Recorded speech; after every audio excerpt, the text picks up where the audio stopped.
पण महाराष्ट्रातल्या शेतकऱ्याला सांगू इच्छितो की आज 1 जून पासून आणखीन 1, 2, 3, 4, 5, 6 तारखेपर्यंत असेच वेगवेगळ्या भागात दररोज भाग बदलत विखुरल्या स्वरूपाचा पाऊस पडणार आणि त्याच्यामध्ये गारपिटीचं प्रमाण असणार आहे म्हणून हा अंदाज देखील महाराष्ट्रातल्या शेतकऱ्यांच्याकडे लक्ष यायचा. पण राज्यातल्या सर्व शेतकऱ्याला सांगू इच्छितो की आजच्या कंप्लीट 5 दिवस पाऊस येण्यासाठी शिल्लक आहेत. तुम्ही तुमची शेतीची कामे करून घ्या, कारण की राज्यामध्ये 7 ते 14च्या दरम्यान मान्सूनचा पाऊस येणार आणि त्यामध्ये शेतकऱ्याच्या पेरण्या होणार आहे.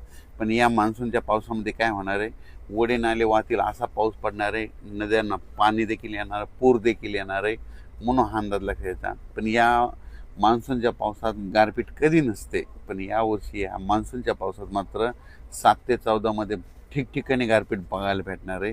म्हणजे ह्या मान्सूनच्या पावसामध्ये देखील गारपीट पाहायला भेटणार आहे, वादळी वारं देखील वाऱ्याचा वेग देखील बघायला भेटणार आहे, पाऊस देखील तसाच पडणार आहे, नद्याला पाणी येणार आहे, ओढे नाले खळखळून वाहणार आहे म्हणून हा अंदाज लक्षात यायचा.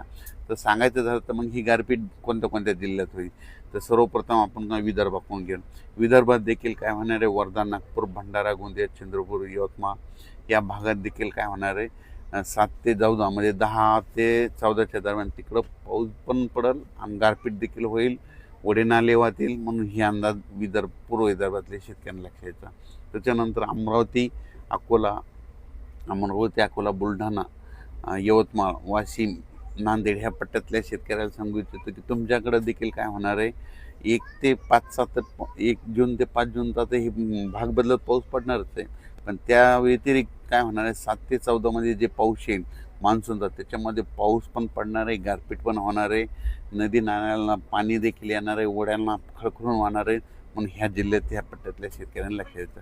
त्याच्यानंतर मराठवाड्यातल्या शेतकऱ्याला सर्वप्रथम सांगू इच्छितो, मराठवाड्यामध्ये झालं, नांदेड जिल्हा झालं, हिंगोली जिल्हा झालं, परभणी जिल्हा झालं, लातूर जिल्हा झालं, बीड जिल्हा झालं, जालना जिल्हा झालं, संभाजीनगर, त्यानंतर इकडं जळगाव ह्या पट्ट्यात देखील सांगू इच्छितो की तुमच्याकडे देखील 1 जून ते 7 जूनच्या दरम्यान 6 जूनच्या दरम्यान दररोज वेगवेगळ्या भागात चांगला भाग बदलत पाऊस पडणार आहे 1 जून ते 6 जून.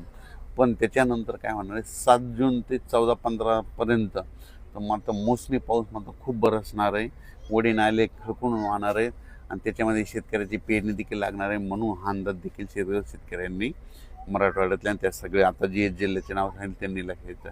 त्याच्यानंतर सगळ्यात महत्त्वाचं पश्चिम महाराष्ट्रामध्ये सगळ्यात महत्त्वाचं अहिल्यानगर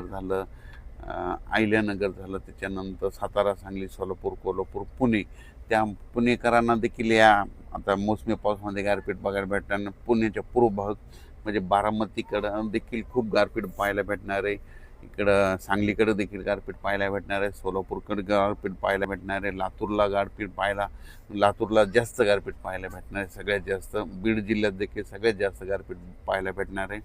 त्याच्यानंतर इकडं सातारा जिल्ह्यात ओढे नाले वाहणारा पाऊस पडणार आहे. त्याच्यानंतर इकडं अहिल्यानगरमध्ये देखील पाऊस पण पडणार आहे, गारपीट पण होणार आहे, ओढे नाले देखील वाहणार आहे म्हणून 1 ते 5चा ही अंदाज भाग बदलतचा घ्यायचा. आणि त्यानंतर 7 ते 14मध्ये देखील मान्सूनचा खूप पाऊस पडणार आहे म्हणून ही देखील लक्षात. त्याच्यानंतर उत्तर महाराष्ट्राकडे नाशिक, नंदुरबार, धुळे जिल्ह्यात त्या भागात देखील काय होणार, तिकडे देखील पाऊस पण पडणार आहे आणि काही काही भागात गारपीट पण होणार आहे म्हणून अंदाज लक्षायचा. त्याच्यानंतर हे कोकणपट्टी, घाटमाता परिसर मात्र तिकडं मुसळधार पाऊस ते चालूच राहणार आहे म्हणून ते कोकणपट्टीच्या विभागातले अंदाज त्यांनी देखील लक्षायचा. पण राज्यात